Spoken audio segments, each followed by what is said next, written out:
Let's start this video out looking at just a nice meal that you can pick up pretty much anywhere in Saudi Arabia. Just delicious. All right, everyone, I am traveling, so I am, as usual, that's just the typical life of contracting, is that you are going to be on the road a lot of the time, okay? Depending upon what type of contract you're in, the type of contract that I'm working is that I have a tendency to move around and to work at various different bases around the Middle East. And so I am on the road. So I just kind of have things set up where we can still make some content and still talk. After years of military contracting overseas, and I'm getting ready to retire, I want to inspire some of you to try this out, this lifestyle. See what you can explore, see what you can find out about yourself. Try something different than just working in your hometown. Go overseas, explore the world, and find out something about yourself. What I want to go over today is I want to talk about backgrounds. I want to talk about what type of backgrounds will help you get a contracting job. And we're going to start out with military backgrounds. And the idea is if you have a civilian job that you feel is translating into some of these military backgrounds, the reality is, especially if you have certifications, you're probably going to be good to go with that civilian background as well, okay? The reason why the military background is usually a preferred background for this job is because you're going to be working in a military environment. So you're already about 50% there, okay? But don't let that, again, everything that we talk about, don't let things keep you from attempting to go for an overseas contracting job. First thing I want to talk about is what positions, especially in ground forces such as Army and Marine Corps, will translate to good jobs when you are working overseas, okay? First and foremost, what I want you to think about is, did you do any type of combat or patrol work? Combat, patrol, law enforcement in the Army and in the Marine Corps. These will translate into good security type jobs working as an overseas contractor. Some of those type of jobs are going to be whether you are escorting vehicles, such as carrying a firearm, different types of firearms, and you are going to be escorting trucks and escorting other types of cargo, and maybe even escorting personnel from one point to another. And this is where that type of background comes into play. Those type of jobs, I will tell you, pay very well. Okay, they pay very well. It's not uncommon if you're going to be leaving the compounds in the Middle East, if you're going to be working out in town and doing some type of escorting work, especially carrying a firearm. You are going to be looking at the $200,000 range. Maybe the first year or the first few years that you come out, it might be less than that while you're gaining experience. But after you gain experience and you understand the job well, that's not going to be a problem, okay? So those are going to be your primary jobs for those type of security work. Another type of security work is going to be dealing with vehicles and personnel that come in and out of the secure compounds. And that usually requires a background as well in combat, patrol work of some kind, and also in law enforcement if you have any type of military law enforcement. And you will work in those transition areas where you are coming onto the base and where you are leaving the bases, whether it be vehicles or personnel coming on base and leaving base. Again, those jobs tend to pay okay. Always try to think of contracting jobs that you're going to pay your dues that first year. The first year they're going to give you an offer, and if you like that offer, just go for it, okay? Because after you get that 1 year of experience and you're in country and they have all your visa work done, your clearance work is done, you're golden basically, okay? And at that point, for your second and third and fourth year, you can tell them, I would like to have a jump in pay. And then you can negotiate better because you're in country, you're an asset that's there. It saves a tremendous amount of logistics, okay? The next thing you can think about in that Army and Marine Corps environment is going to be any type of IT or communications work that you did. This can be on field radios, such as are mounted in vehicles. This can be in personnel equipment that they're carrying as well, communication gear that's carried on the person. and everything that goes with that. This can be something that's mounted inside of a structure, a facility as well. If you worked on that type of IT or communication equipment, that's very valuable in the contracting world. And the reason being that on a lot of these military bases, the vehicles stay here. And when new people come in, when they start rotating in new soldiers, maybe every 8 to 12 months, they'll rotate new soldiers in. And when they come in, they're using the same vehicles.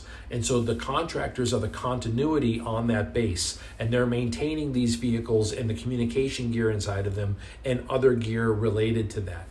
So it's easier for them to show up, and they have working vehicles already there. So that's another one to think about.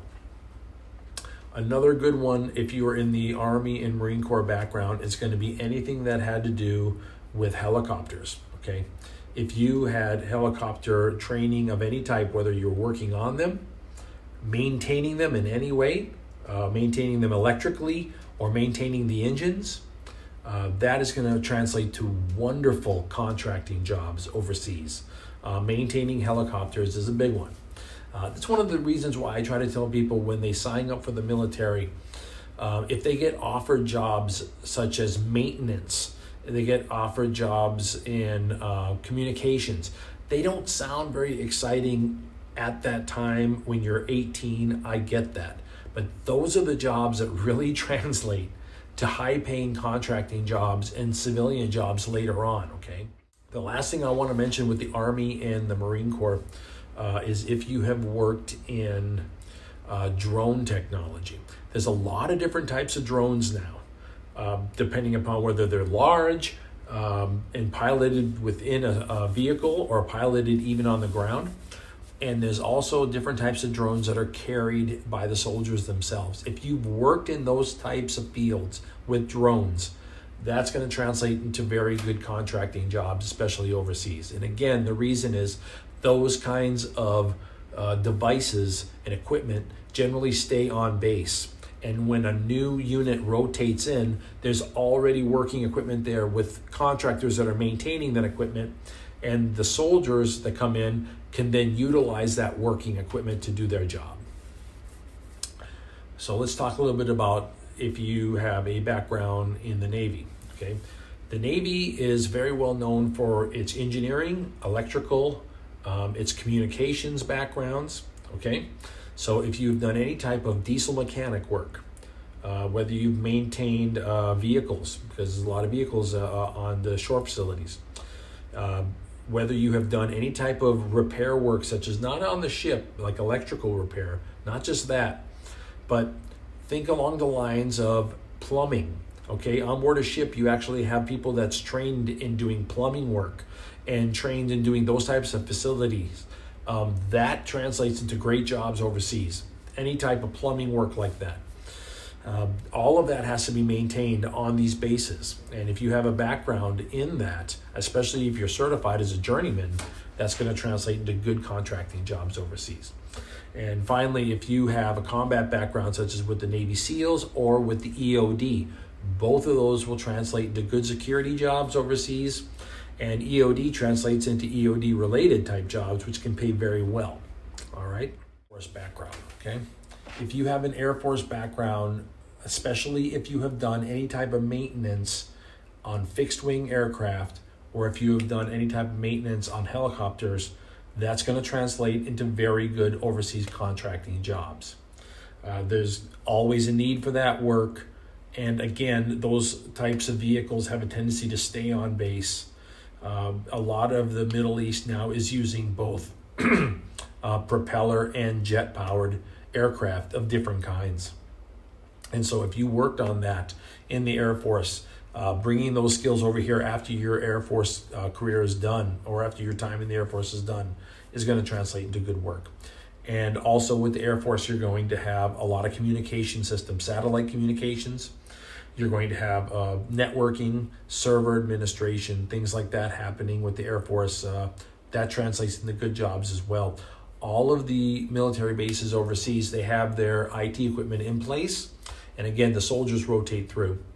And so all of that is maintained by contractors that keep that equipment functioning throughout the year. Okay, they are the continuity on these bases. And so that gives you a little idea on the military backgrounds that are going to translate into good contracting. For civilians, I want you to think along the lines of having certifications, and the most valuable is going to be your journeyman certifications. If you're an electrician, if you're a plumber, if you've worked with any type of contracting such as house building, okay? All of that is going to translate into good work overseas.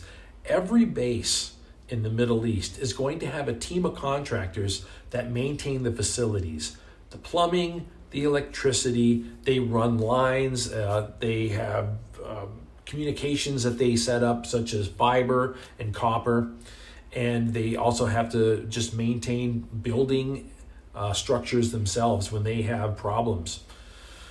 That is going to translate from the civilian world over to overseas contracting just fine. So having those journeyman licenses will help. And those are pretty good jobs. They're pretty well-paying jobs. And you find them throughout the Middle East. You find them all over the world. Another one to think about is, have you worked heavy equipment? Have you operated different types of forklifts, other types of cranes and things like that? If you have your CDL, your commercial driver's license, those will translate into good jobs overseas. Generally throughout the year, those contractors just stay on base, maintaining the facilities, and having those certifications and those licenses for heavy equipment, that's great. You'll get lots of job opportunities overseas for that. The final thing I want to talk about is medical opportunities. If you have a background as not only just a doctor in pretty much any field, but specifically in emergency medicine, and if you are a licensed nurse in emergency medicine, there are very good paying jobs on these military bases overseas throughout the world. They need doctors, pharmacists, they need nurses in pretty much all the fields, but specifically in emergency medicine, it generally pays very well. And here's another one that a lot of people don't think about, and that is if you're a licensed paramedic. All these military bases have a civilian component of ambulance services that will go throughout the base and just run just your normal paramedic service. And those tend to be civilian contractors that are doing those jobs. I've also seen if the base has an airport, I've seen that they have a full fire department, and that fire department is generally civilian contractors, okay? So fire department is another background. Paramedic, fire department, you will find a lot of job opportunities overseas, okay? Hopefully that gives you a breakdown of the military and civilian backgrounds that will translate into good jobs. And I'm going to be doing as many videos as I can while I'm, in one spot. I'm doing a lot of traveling. I'll put some photos on here of some of the traveling. I'm doing a lot of work on C-130s right now and just delivering cargo around. That's just part of what I do.